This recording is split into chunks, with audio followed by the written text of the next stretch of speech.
The certified letter arrived on a Monday, pale cream paper stark against the junk mail.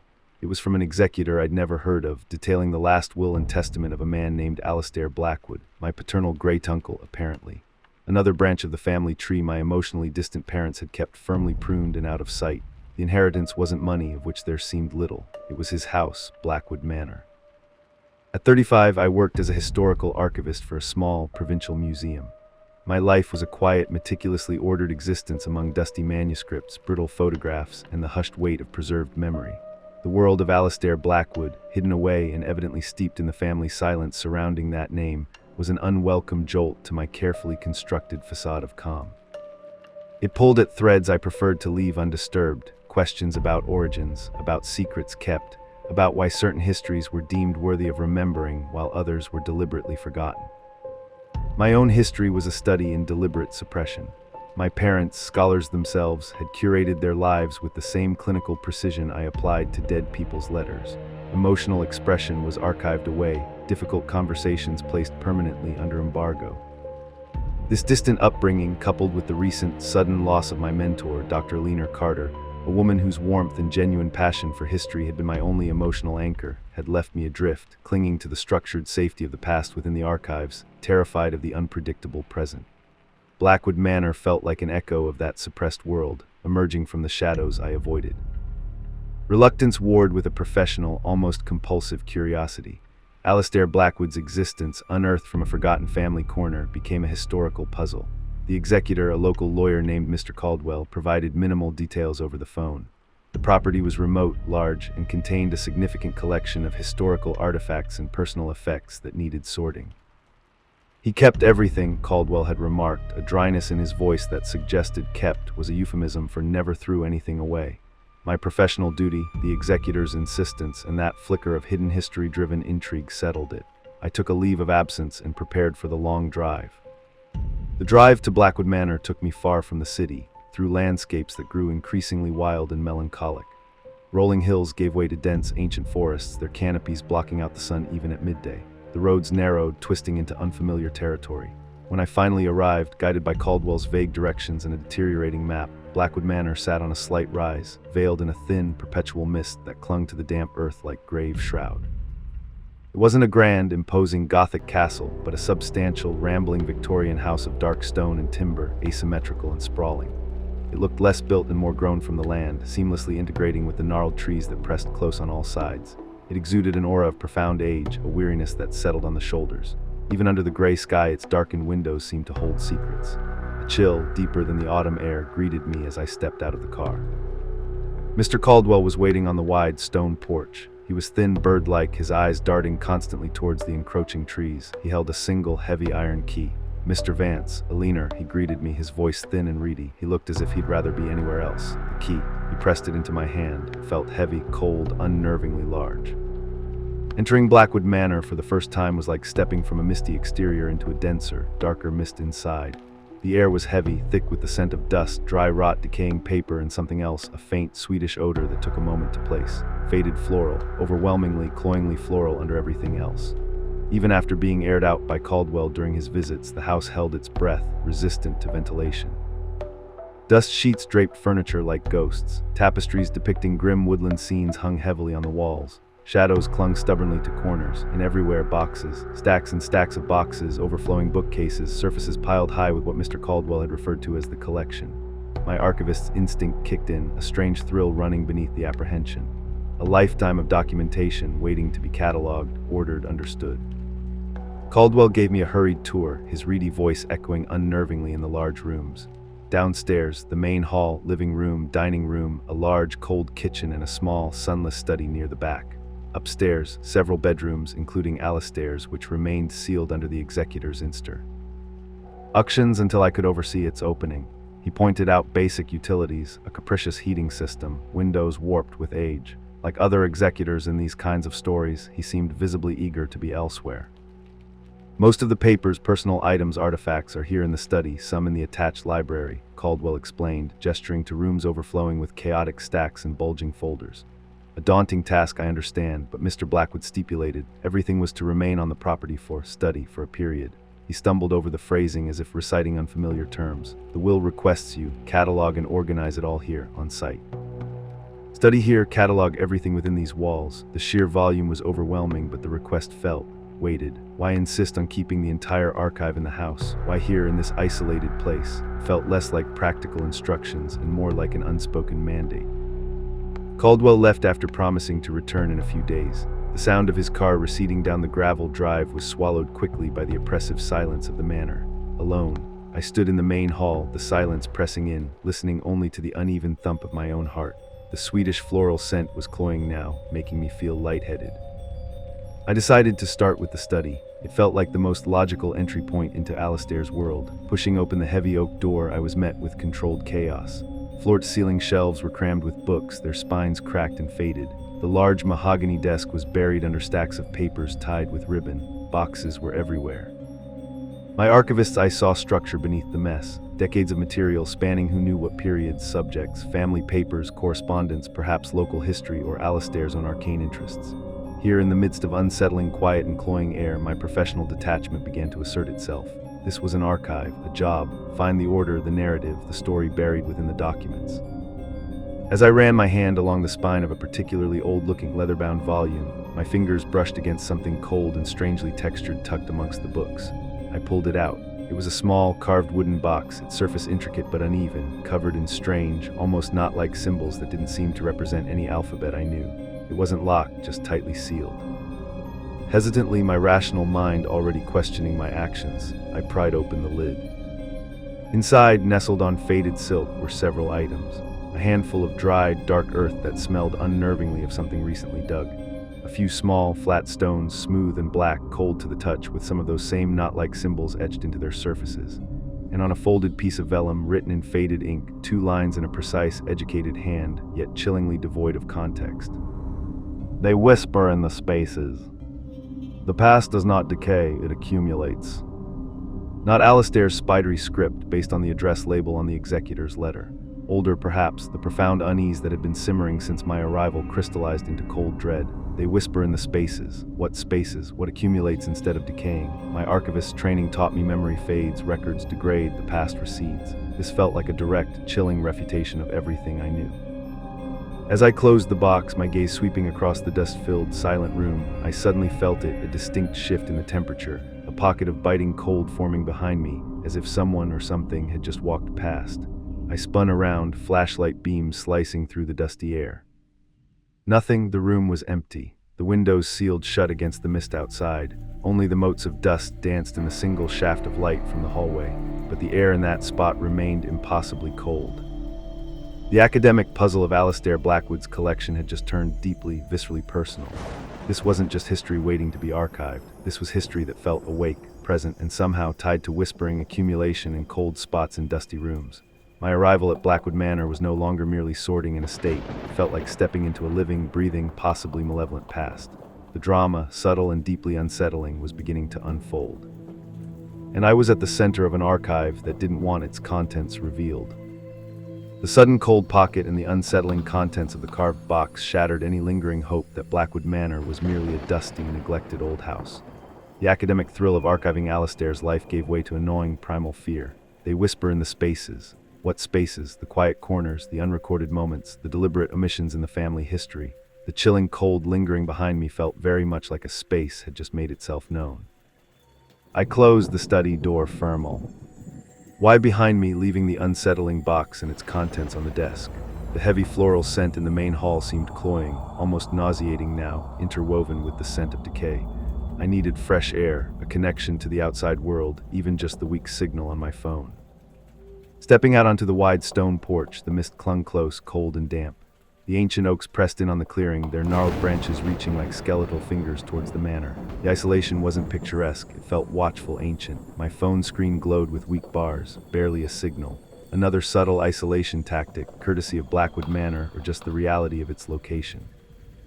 Over the next few days, I established a routine born of equal parts determination and escalating apprehension. I ate simple meals from the non-perishable groceries I'd brought, slept fitfully in one of the less unsettling bedrooms upstairs, and dedicated my waking hours to tackling the monumental task of sorting Alistair's study. My archivist's tools, gloves, masks against the dust and decay, acid-free folders, labeling equipment, felt pitifully inadequate against an archive that might be aware. The collection was vast and bewildering. Boxes contained standard household items mixed with deeply bizarre objects. Victorian clothes moths had long claimed some textiles, leaving skeletal remnants, but next to them would be bundles of dried herbs tied with gut-string clay effigies that seemed to weep a dark, crystalline substance and elaborate clockwork mechanisms that hummed faintly when touched, though they had no power source. His books weren't just literature or history, volumes on occultism, regional folklore, natural philosophy that veered into the unnatural, and what looked like hand-drawn bestiaries detailing creatures both real and wildly improbable. As I worked, meticulously separating documents, classifying objects, logging everything, the house seemed to react. The strange floral scent intensified in certain rooms, fading inexplicably in others. Shadows lengthened and shifted when my back was turned. The plumbing would occasionally groan and knock with a sound that didn't resemble water pipes. I'd hear creaks on the stairs when I was downstairs, the distinct sound of furniture scraping in rooms I hadn't entered in hours, or the quiet click of doors latching or unlatching somewhere in the house. These sounds weren't random. They seemed tied to what I was doing, where I was focusing my attention. If I spent too long cataloging a particular type of object, say, the dried plant bundles, I'd hear faint rustling from other parts of the house or feel a brush of cold air like something fleeting past me. If I focused on Alastair's correspondence, detailing mundane life in the manor decades ago, the silence would become profound, heavy, broken only by sharp, startling bangs from upstairs. The house and its contents seemed to have a perverse life of their own, reacting to my presence and specifically, my attempts to bring order to Alastair's chaotic accumulation. The notes and journals proved most disturbing. Alastair's early writings were relatively normal, detailing observations of the natural world around Blackwood Manor. But gradually over the decades, the focus shifted inward and the tone grew stranger. He meticulously documented the flora and fauna, but then introduced entries on peculiar growths, anatomical deviations, and patterns he observed in the gnarled wood surrounding the manor. His studies of local geology became obsessions with the strange, resonant properties of the stone beneath the manor, documenting deep, internal vibrations and energetic blade. Later journals plunged into documenting phenomena identical to what I was experiencing: cold spots, strange scents, disembodied sounds. But he spoke of them not as hauntings, but as resonances and manifestations of an underlying condition or accumulation within the house itself. He wrote of attempting to manage the condition, to catalog and understand its effects, seeing himself not as afflicted, but as a curator of an evolving reality. He chronicled his experiments with the strange objects and substances I was finding in the study, attempting to amplify or dampen specific resonances, to record the whispers in the spaces.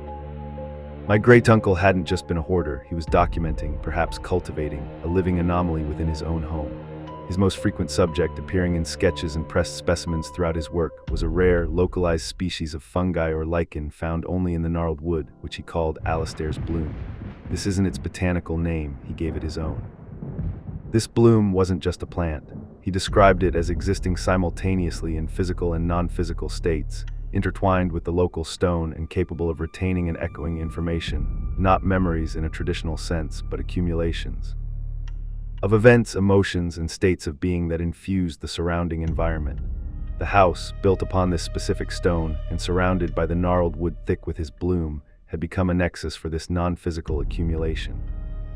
The floral scent, I realized with a shudder, wasn't mothballs, it was Alastair's bloom.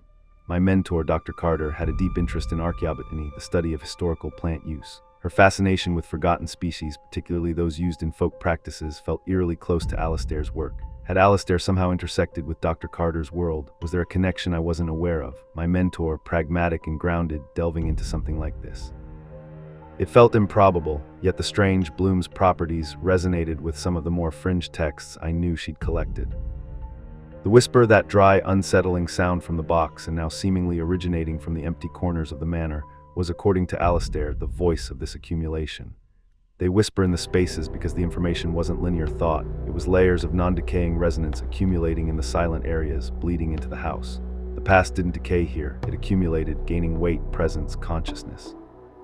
The chilling cold spots were places where the accumulation was densest, a compression of layered resonance making the physical air colder. The implications were terrifying. Blackwood Manor wasn't haunted by a single ghost or a specific entity. It was the haunting. The house itself was alive, built upon, surrounded by, and actively accumulating the residual resonance of everything that had ever happened here, layering decades, perhaps centuries, of events and emotions into a non-physical mass that was now pushing back against my attempts to compartmentalize and order it. It wasn't just memory, it was becoming consciousness. An increasingly aware accumulation of past-present that resisted being archived. The carved box left on the study desk felt like a key, not just to information, but perhaps a conduit. The stone, the earth within it, samples of the living, resonant material. My decision to open it felt less like curiosity and more like an unfortunate activation. My research was being hindered not only by fear, but by active resistance. When I would touch certain objects, particularly the items Alistair had clearly labeled as containment medium or resonance focus, the activity would escalate sharply. Heavy objects would crash to the floor upstairs. Doors I knew were closed would fly open with violent force. The whispers would swell into a disorienting chorus of dry, overlapping sounds that filled the room, impossible to decipher yet clearly attempting to convey something. It was an onslaught against my senses, designed to drive me away from specific discoveries. My own emotional state began to deteriorate under the constant pressure.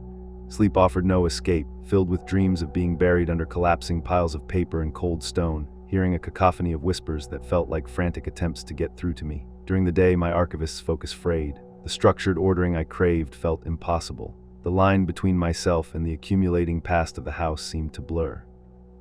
Moments of profound confusion where I would forget what century I was in, fleeting memories of events that weren't mine flashing through my mind, the taste of a strange, metallic water, the rough feel of ancient textiles, a burst of inexplicable grief or terror for an unknown reason. I was archiving the house's memories, but its memories seemed to be archiving me. A particularly difficult discovery in Alistair's private notes hinted at another terrifying possibility. His bloom wasn't just in the gnarled wood, he seemed to have integrated it into the very structure of the house during renovations, crushed into the mortar, woven into tapestries, cultivated in hidden spaces within the walls. The house itself was not merely affected by the accumulation, it was built to facilitate it, becoming a living, resonant structure. My great-uncle wasn't documenting the house's strange condition, he had created it. He hadn't lived in a haunting, he had built one, and invited me in to sort it out. The terrifying conclusion was inevitable. Alistair Blackwood was aware of the accumulation, its properties, perhaps even its potential to gain consciousness. His final wish for me to sort his life's work on site wasn't about preserving history. It was about exposing me, someone from his bloodline with a professional capacity for finding order in chaos, to the accumulation. Had he intended me to understand it, to manage it, or to become part of it?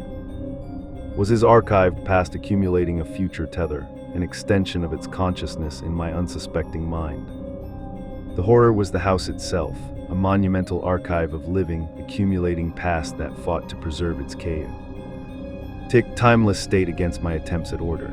And the drama was the desperate psychological struggle as my ordered mind was systematically broken down and overwritten by the unfiltered, chaotic consciousness of everything that had ever happened here, accumulating in the silence, whispering in the spaces, waiting for me to stop resisting and simply join the collection.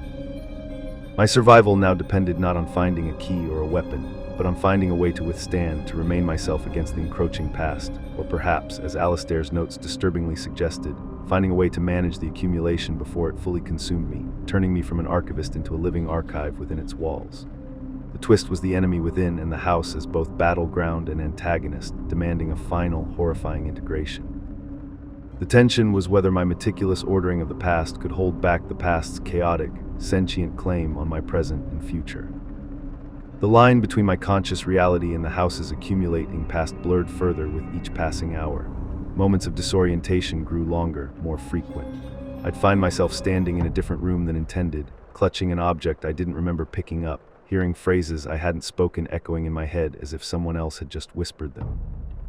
The air tasted metallic, earthy, sometimes thick with that cloying floral scent that now felt suffocatingly intimate, as if blooming from within my own lungs.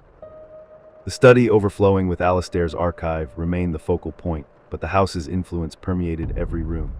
I ate in the kitchen and felt phantom cold drafts and heard phantom sounds of activity from centuries past.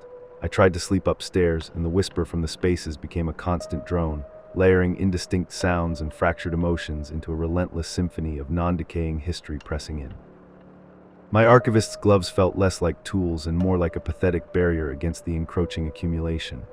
I still sorted, cataloged, documented. It was all I knew how to do, a desperate anchor in a reality that spun increasingly out of control. But the very act of engaging with Alastair's collection seemed to fuel the process. As I documented a specific type of artifact, its related resonance would amplify in the house, like calling its particular note out of a vast, dissonant chord.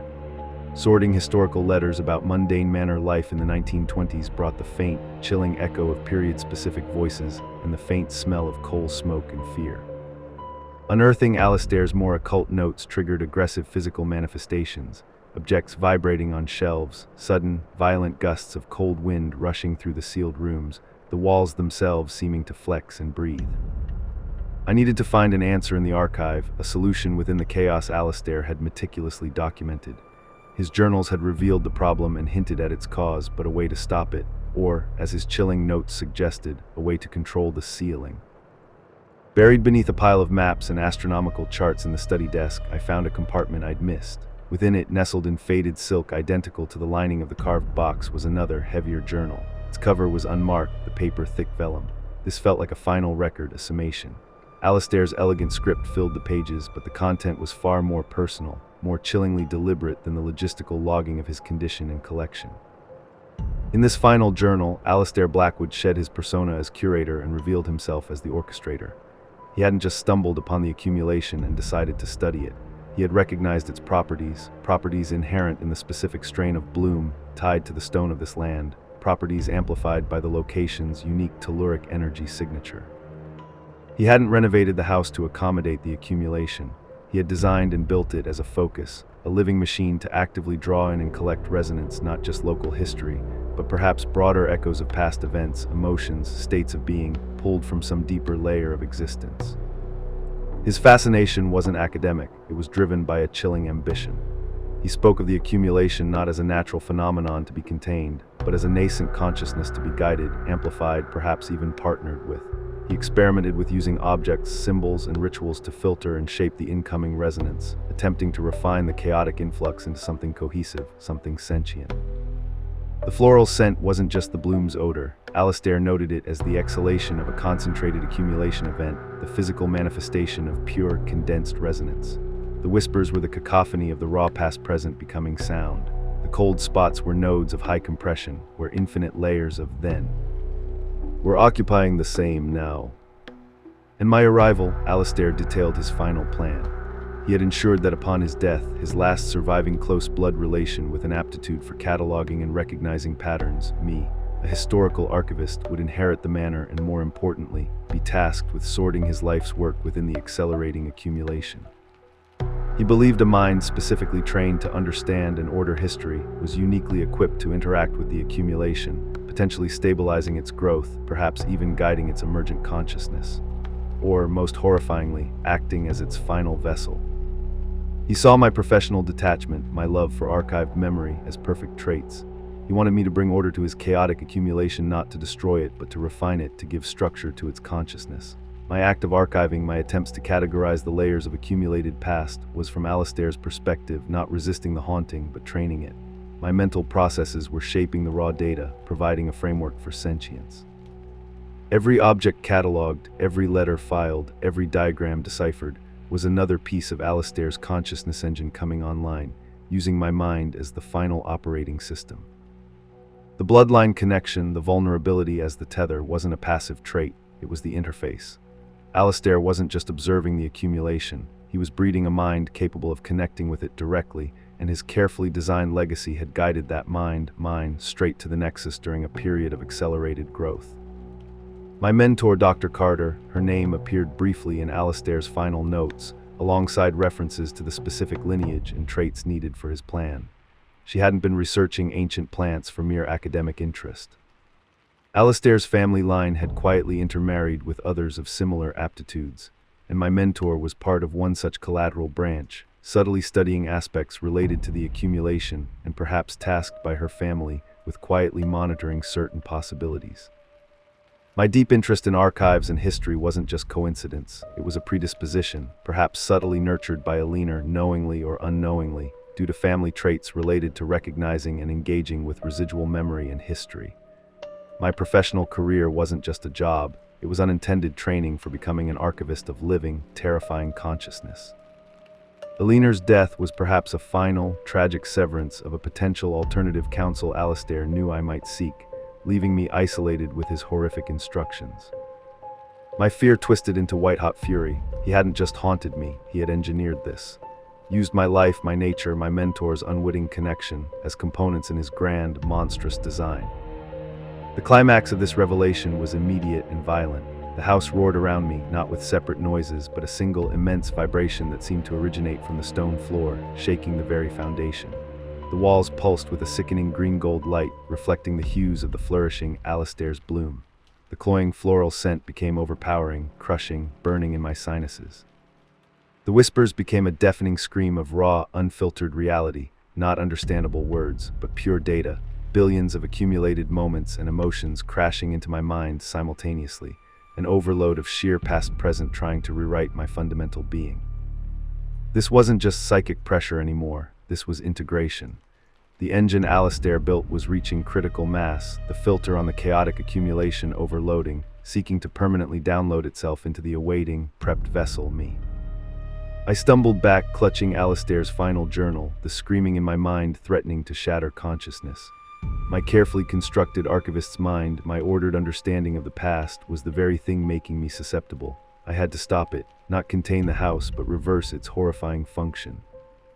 One diagram in the final journal flashed in my mind, a symbol representing deconstruction or entropy, tied to the bloom and a complex feedback loop. Silas in the other story used a harmonic to disrupt. Alistair seemed to be after a targeted dismantling of the accumulation structure itself, perhaps by targeting the bloom that fed it or the specific resonance frequencies that sustained its ordered growth. My archiving hadn't given the chaos order, it had given it structure. The only way to fight back wasn't to add order, but to add disorder, entropy, a deliberate unmaking. My fury turned to a cold, focused determination. I would not become Alistair's living archive. My life would not be his terrifying denouement. The instruments of his twisted research, scattered throughout the house, could be used against his creation.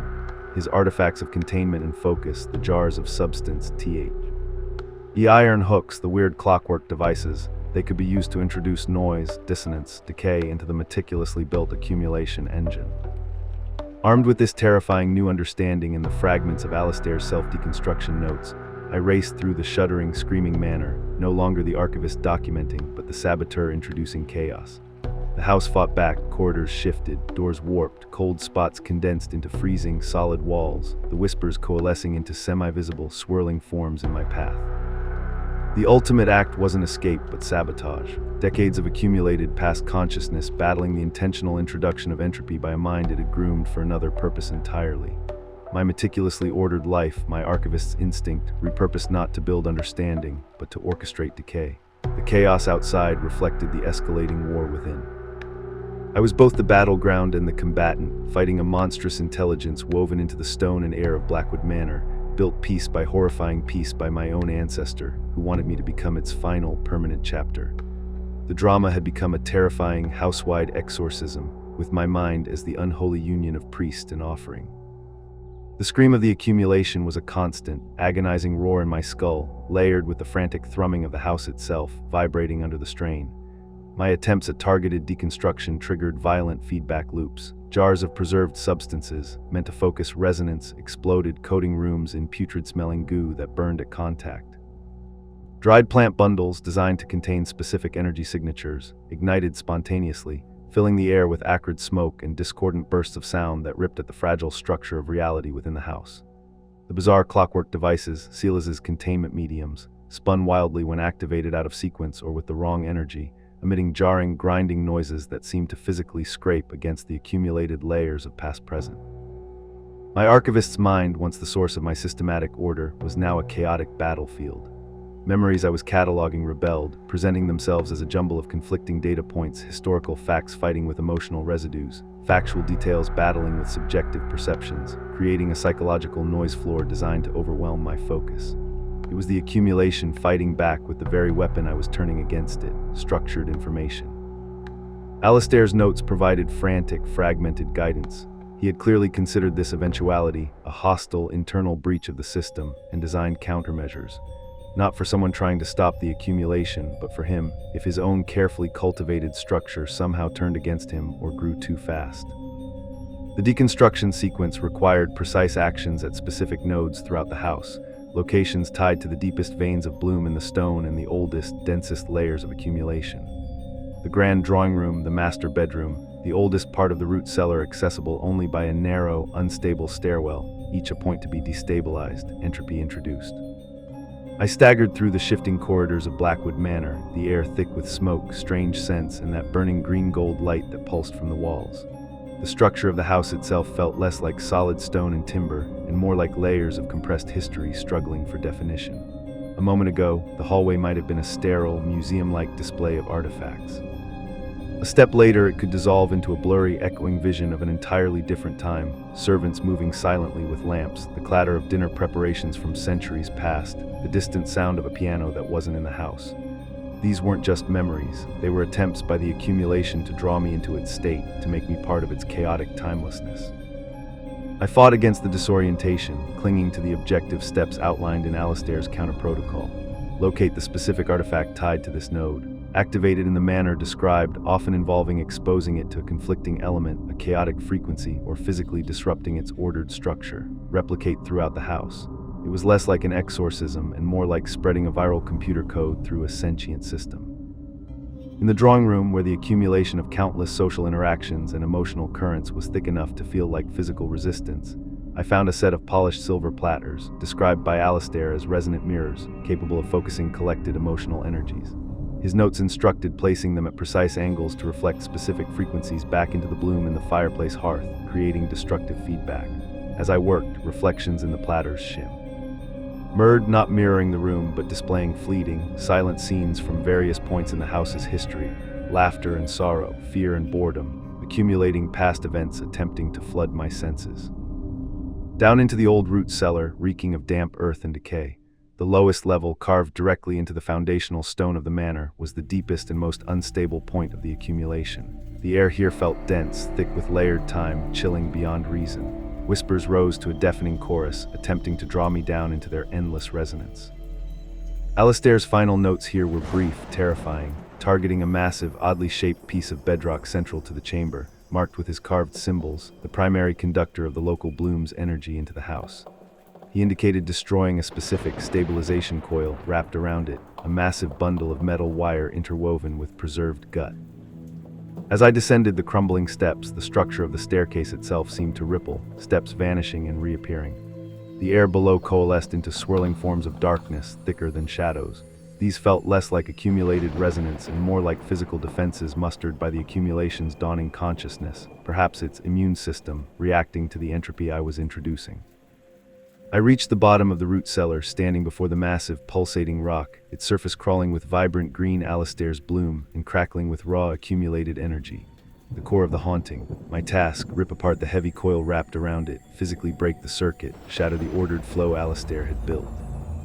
But facing that thing, the very source of the horror, the heart of Blackwood Manor's unnatural life, felt like confronting a primordial intelligence. The chorus of whispers reached a crescendo, now carrying clear emotional notes, rage, terror, agony, longing, layered on top of one another, attempting to overload my mind.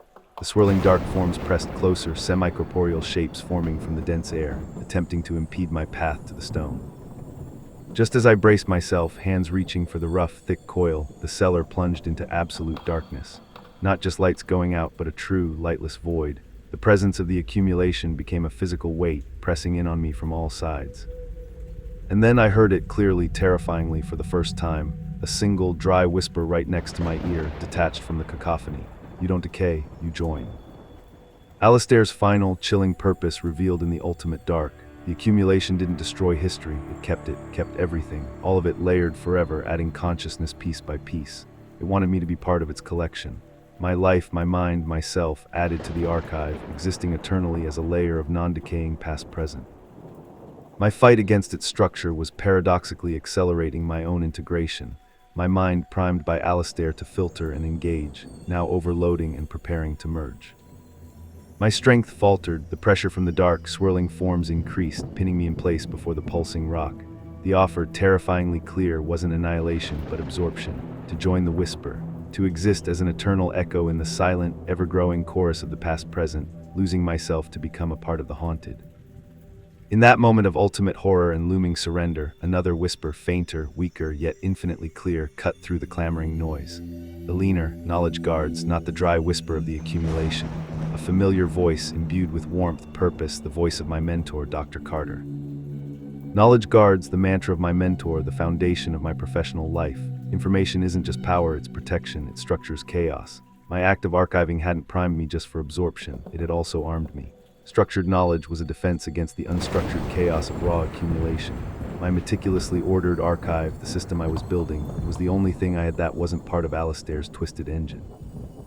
I focused every ounce of my fragmented consciousness, not on fighting the external darkness or the pressing forms, but on recalling, assembling, imposing my own internal archive onto the encroaching chaos. Reciting names and dates, historical events, the classification systems of museum artifacts, the ordered sequence of a specific past I had documented. I didn't use the objects or the anti-protocol anymore. I used my own disciplined, ordered mind as the weapon. The abstract force of my structured knowledge collided with the raw, unfiltered power of the accumulation's chaos within me. The whispers in my head fought against the calm recitation of factual information. The visual echoes of layered past struggled against the fixed mental image of a catalog card, a library shelf, a specific date, and its When text. The dark forms pressing me reacted, not recoiling from a blast, but dissolving under the relentless application of definition. The screams of chaotic data weakened under the imposition of order, category, sequence. Knowledge guards by defining, by separating, by refusing to decay into undifferentiated accumulation. I focused the counterforce of my ordered mind, not outward onto the stone or the house, but inward, projecting the structure of my personal archive as a shield against the encroaching past-present. I couldn't destroy the accumulation, it was tied to the land itself. I couldn't fully reverse Alistair's terrible engine, it was built into the stone. But perhaps I could isolate myself, build a final, unbreachable archive within my own mind, a fortress of categorized past that resisted integration into their chaotic collection. The blackness in the root cellar began to recede. The glowing rock and the strange growths of bloom came back into horrifying focus, diminished but still potent. The chaotic chorus of whispers died down to a low murmur, retreating from my immediate consciousness. The oppressive weight lessened. I was still me, scarred, yes, the edges of my consciousness frayed, perhaps permanently attuned to the whispers on some level, but I was not integrated, not consumed. My internal archive, my carefully curated past, had served as both the unexpected trigger and the ultimate unexpected countermeasure. My love for cataloging and order, twisted by Alistair, had paradoxically given me the strength to resist his ultimate horrific goal. Clutching the dusty, smoke-stained notebooks in the cold sphere, I stumbled back up the collapsing cellar stairs, the horror of Blackwood Manor's sentient past momentarily subdued, exhausted by its fight against its own antithesis, definition. The battle within was not over, but I had found a way to compartmentalize, to isolate the encroaching past within the rigorous structure of my archivist's mind. Stepping out of the front door into the weak sunlight of dawn, the mist was lifting from Blackwood Manor. It looked tired, damaged, less imposingly sinister and more profoundly sad, a place that held too much memory to simply exist. I didn't look back, I didn't need to. I had brought my past, Dr. Carter's knowledge and my love for order into chaos, and the chaos had almost claimed me, trying to make me its archive. Instead, I had created a living archive of resistance, built a fortress within my own mind using the very tools Alistair had engineered me to wield for his purpose. My meticulous nature hadn't made me decay. It had taught me how to build walls out of history itself. I didn't need to solve the riddle of the accumulation or dismantle the house. I just needed to carry my internal archive, my carefully structured past with me, forever the archivist of my own fragile present against the encroaching, undifferentiated echoes of all things that do not decay, but only accumulate, forever whispering in the spaces between moments, always terrifyingly aware that my consciousness was the ultimate, uncollectible object. The twist was that I was both the prize and the defense, my mind the final vault against an archive of the living dead, a terrifying, internal conclusion to a horror story written in stone and shadow. Months bled into a year. The cabin, while providing solitude, became too passive a defense. The whispers remained, sometimes coalescing into fleeting, barely there images at the edge of vision, remnants of layered events trying to breach the walls of my internal archive. Staying put felt like waiting to be slowly eroded, patiently collected. I needed a different approach. Silas's notes hinted at more than just defense and desperate last resorts. There were suggestions of managing the flow, interacting with the accumulation on terms other than desperate survival. My professional life as a historical archivist had, of course, ceased. The thought of wading through other people's static, predictable histories felt futile when I was living through a terrifyingly active history, but the core discipline remained vital. I turned my archival skills upon the phenomenon itself. The accumulation wasn't random. It had patterns, frequencies, points of intensity tied to land, resonance, possibly even human presence. If Alistair had managed it, albeit for his own twisted ends, there had to be a process, a set of rules. I traveled carefully, cautiously, choosing locations based on preliminary cross-referencing of Silas's and Alistair's notes, areas with unique geological profiles, folklore of thin places, historical sites known for intense or recurring events. I didn't stay long, just visited, listened, observed. My tether status made me attuned to the nuances of the accumulation in different locations, like tuning a sensitive receiver. In battlefields, the past felt thick with sharp, sudden terror and violence, layer. Being on the landscape, in ancient ruins, it felt deep, slow, resonant with quiet weight and slow decay. In bustling cities, it was a cacophony, billions of individual echoes layering into an almost deafening static that only my refined, or perhaps damaged, senses could untangle. The sphere was my constant companion, secured in a specially padded section of my backpack. I learned to handle its raw energy, feeling its clear, celestial hum resonate against the earthy thrumming of the accumulation like two strings played in discordant harmony. I experimented cautiously in desolate locations where the accumulation was thin, using specific concentrations of conscious intent paired with minor manipulations of the sphere's energy flow, small pulses of directed resonance. The results were subtle but significant, localized areas where the whisper would temporarily quiet and cold spots would dissipate, the feeling of historical density would lessen. It was a form of interaction, a tentative step towards Silas's concept of managing the balance on a smaller scale. But the learning process was dangerous. Mishandling the energy or misinterpreting the signs of the accumulation resulted in jarring feedback, brief, intense flashes of unfiltered past-present surging into my mind, disorienting bursts of layered emotions and random sensory data. These incidents reinforced the need for precise understanding, for rigorous documentation, applied now not to dead documents, but to a living, terrifying reality. My journey was one of mapping the unmappable, archiving the unarchivable, documenting the signatures of the accumulation, learning to differentiate its voices, the dry whisper of layered time, the low thrum of potential energy, the sharp crackle of concentrated event echoes, the terrifying resonance of specific, deeply imprinted moments. My body was the sensitive instrument, my mind the interpreting library. I encountered others in my travels, those attuned to the thin places or the odd energies of the land. Some were harmless, modern-day mystics sensing unseen currents. Others felt more like Alistair's followers, quiet, watchful, aware of the deeper reality, but seeking perhaps a less violent path than the others. I kept my distance, wary of anyone who might recognize my inherent connection, who might understand the language of the accumulation enough to manipulate me. Trust was a luxury I could no longer afford. The others remained a constant, unseen threat. I found traces of them in specific locations, small, odd markers left near areas of heightened accumulation, strangely specific questions asked by seemingly innocuous individuals at remote outposts, vehicles matching Silas's descriptions spotted parked for unnaturally long periods near the places I visited. They were tracking me, waiting, understanding that my experiments, my learning, might be leading towards a new phase of the balance, one they still desperately wanted to control. A chilling suspicion began to form as I cross-referenced more notes. Alistair wasn't the sole creator of the accumulation's unique properties at Blackwood Manor. The land itself had the potential, the local bloom strain the catalyst. His construction had amplified, concentrated, perhaps even accelerated a process that was happening on a smaller scale elsewhere. The convergence point wasn't unique for channeling cosmic energy. It was unique because its specific natural properties facilitated the balance ritual necessary for the tether. And the root cellar at Blackwood Manor, with its connection to the deepest bedrock and bloom concentrations, might have been a similar point on a smaller scale, an amplifier built directly into his foundation.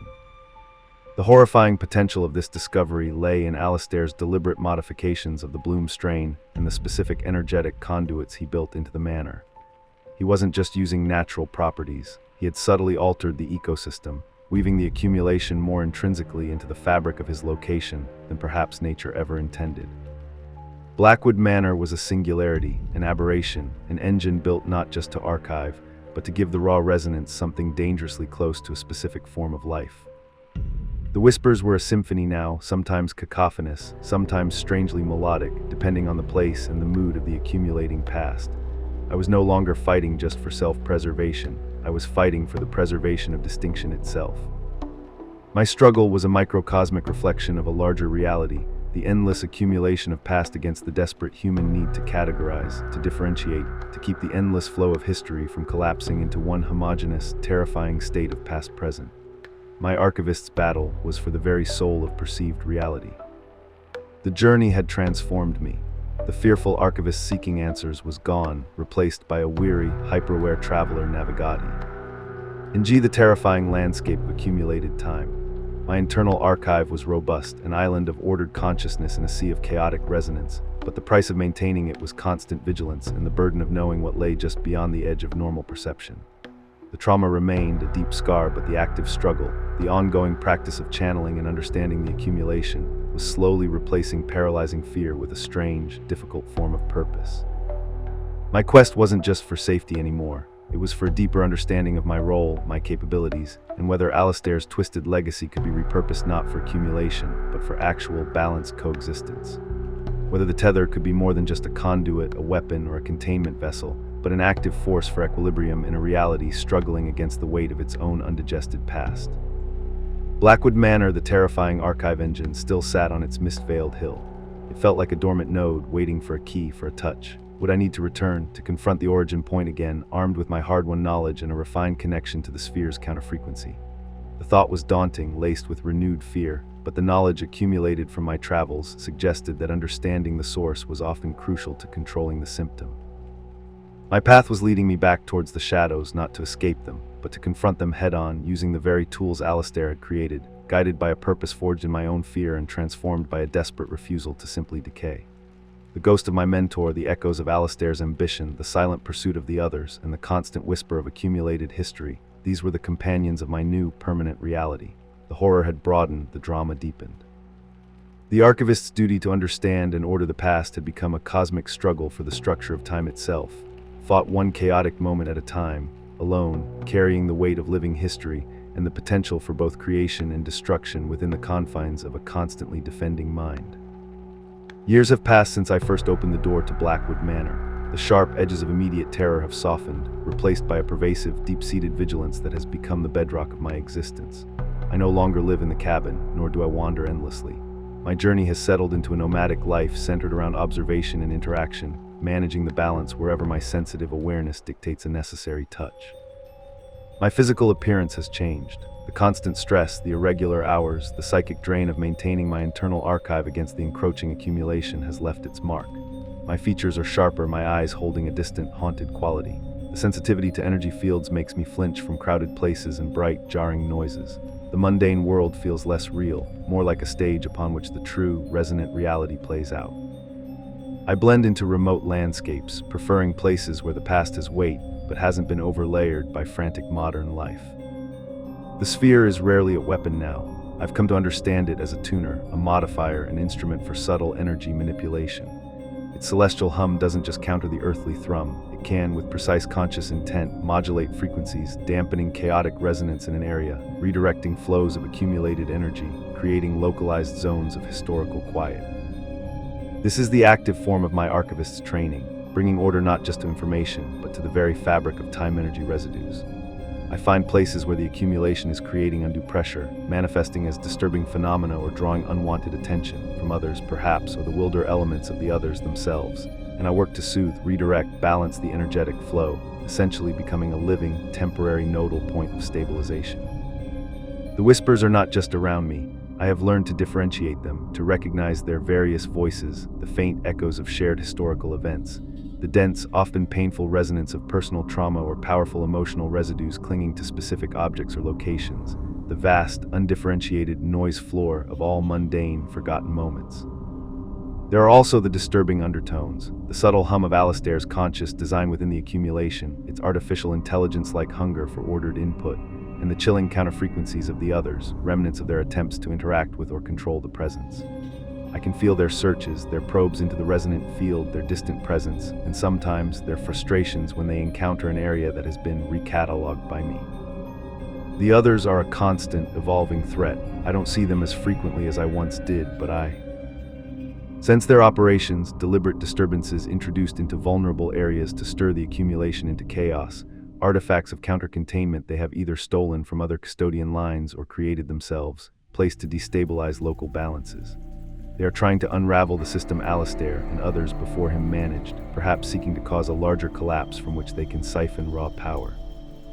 My work counters theirs, my silent balancing disrupts their chaotic intrusions.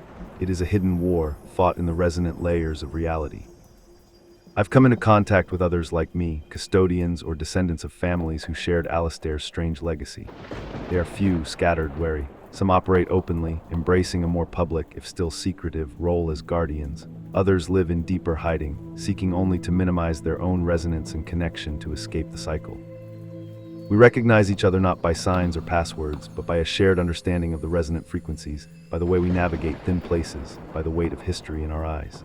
Communication is rare, guarded, conducted often through cryptic channels, coded messages left at specific historical markers, dead drops in libraries containing strange artifacts and journals. A clandestine, lonely community bound by an impossible shared duty. They have filled in some of the gaps left by Alistair's fragmented notes, teaching me more about the long history of this struggle, the different types of entities and forces involved, and the delicate politics between the custodian lines, those who would exploit the accumulation and those who would see it balanced. My understanding of Alistair Blackwood has deepened. He wasn't just ambitious or mad, he was terrifyingly pragmatic within his own framework. He saw the chaotic nature of the accumulation as a fundamental waste of potential. His engine, Blackwood Manor, wasn't just to capture resonance. It was to give it structure, direction, form, ultimately aiming to cultivate a new, unified consciousness from the endless stream of historical debris. My archiving wasn't just training a weapon against him. It was the key function his creation needed for apotheosis, a function I ultimately denied it but did not destroy the potential for. He remains a ghost in the accumulation, a specific signature of terrifying woven into the deepest layers of the manor's resonance. The concept of the jagged key and sealing the vessel has taken on a new, chilling dimension with more information from the other custodians. It's not necessarily a self-sacrificial suicide key. It's a mechanism for forcibly locking the tether's consciousness into a static, purely archival state within the accumulation itself. A horrifying form of preservation, preventing adversaries from controlling the tether's active power, but at the cost of turning the living tether into another eternal, non-decaying layer of resonance within the monstrous archive.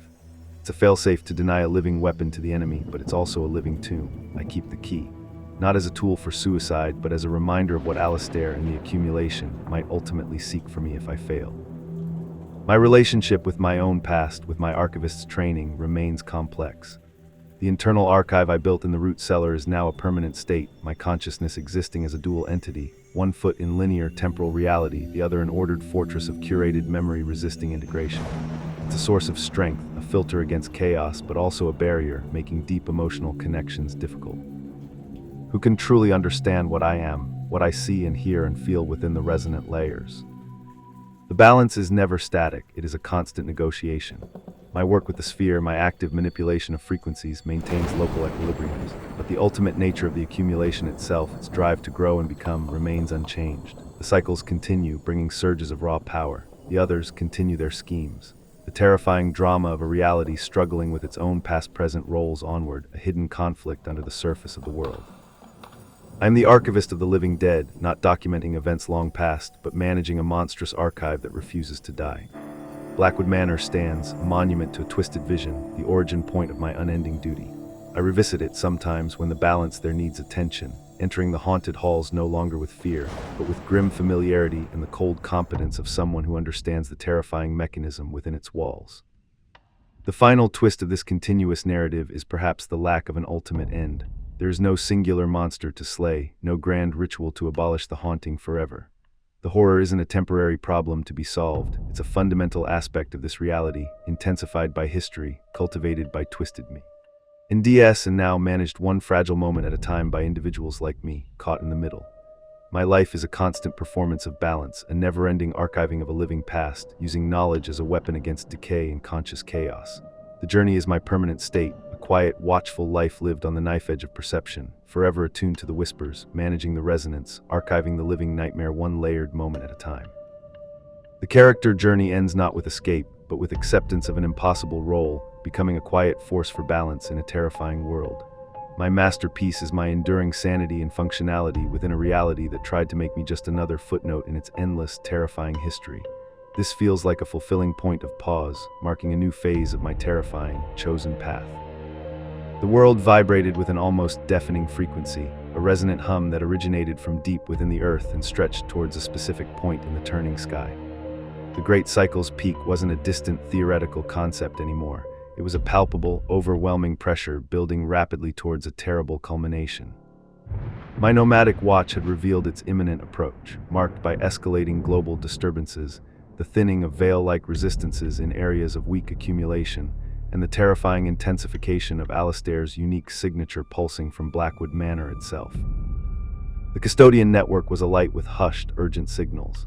Messages filtered through arcane channels, encrypted data bursts piggybacking on seismic monitoring networks, strange sequences hidden in atmospheric radio signals, patterns of migration in birds whose paths were guided by telluric currents. All spoke of the same thing. The Grand Cycle's peak was targeting a convergence point of unnatural significance, Blackwood Manor, and the others were massing, sensing the opportunity.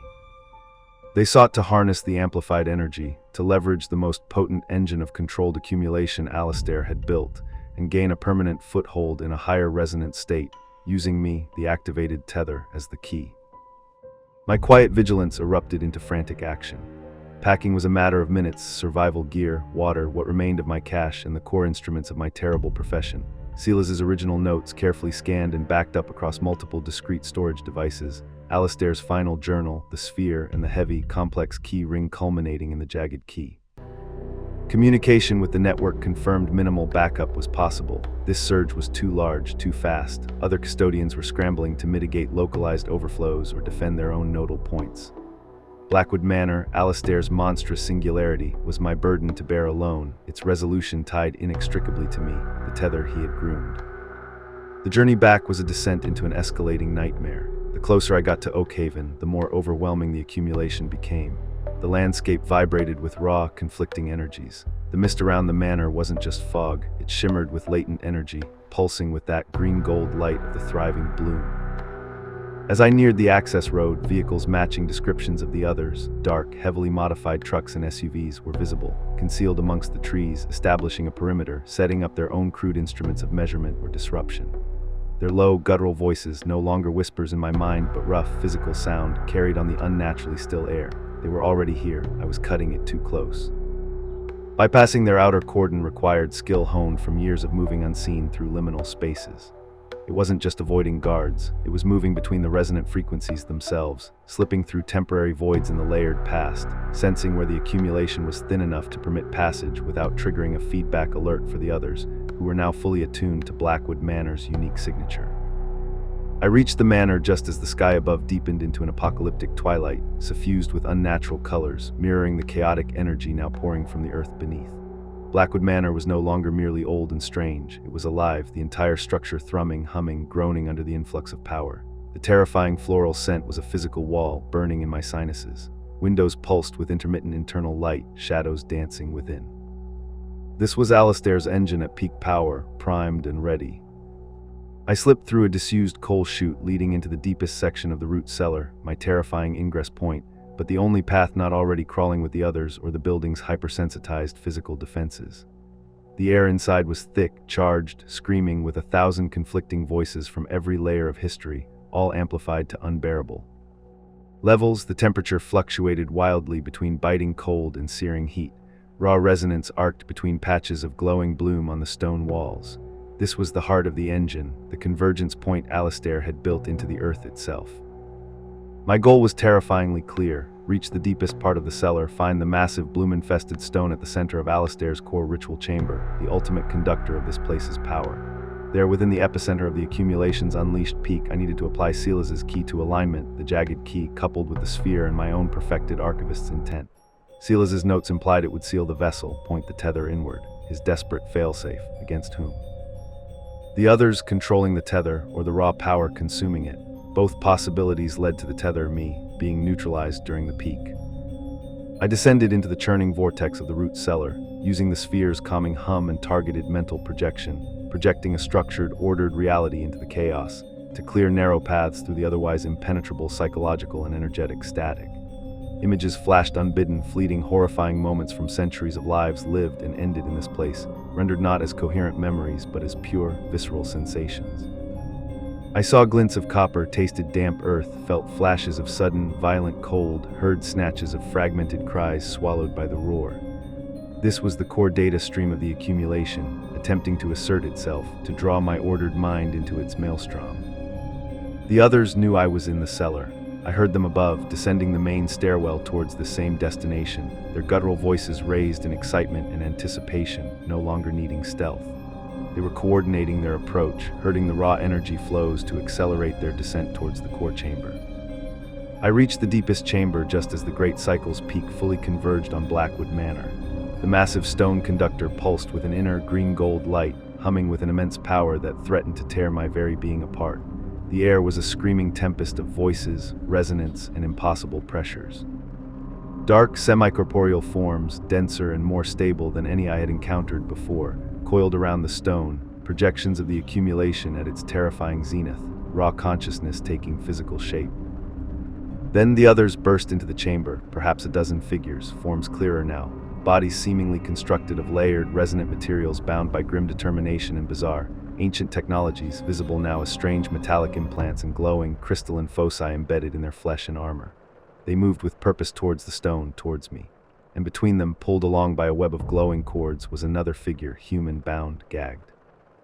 An old woman, her face etched with terror, clutching a small, crude wooden object identical to the ones I had found in Alistair's boxes. Another potential custodian, another attempt by Alistair to seed the line, held now as leverage or bait.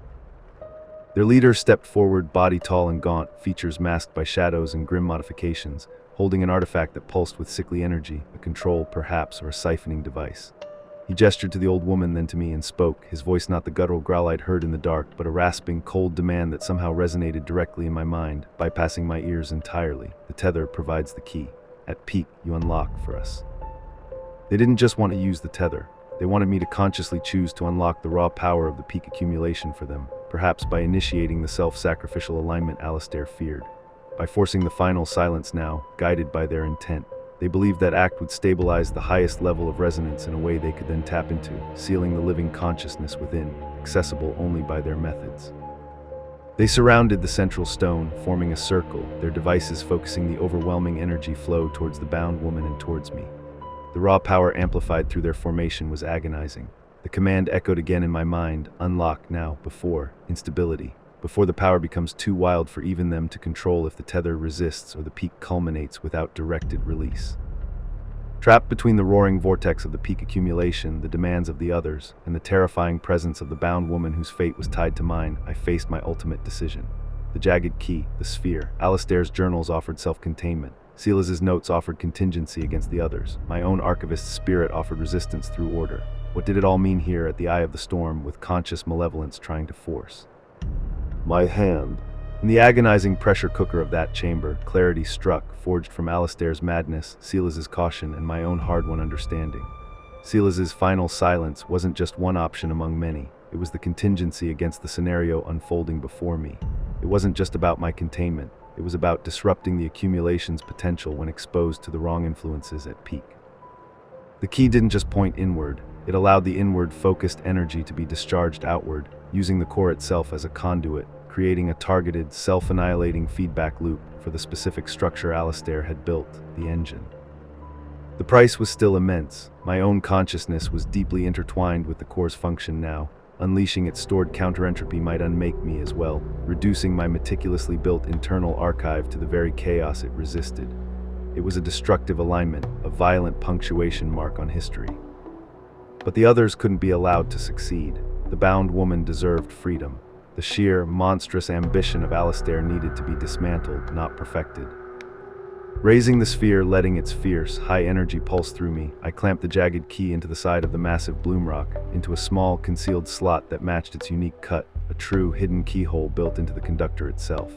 Alistair's most closely guarded secret, activated only now, the key to alignment with the engine's core.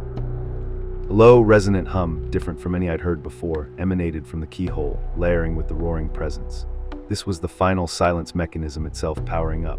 I focused my conscious intent not on self-sealing or fighting the others directly, but on channeling the sphere's counterfrequency into the engine's core via the activated key, injecting targeted entropy into the heart of ordered accumulation, following the deconstruction principles Alistair unknowingly left behind.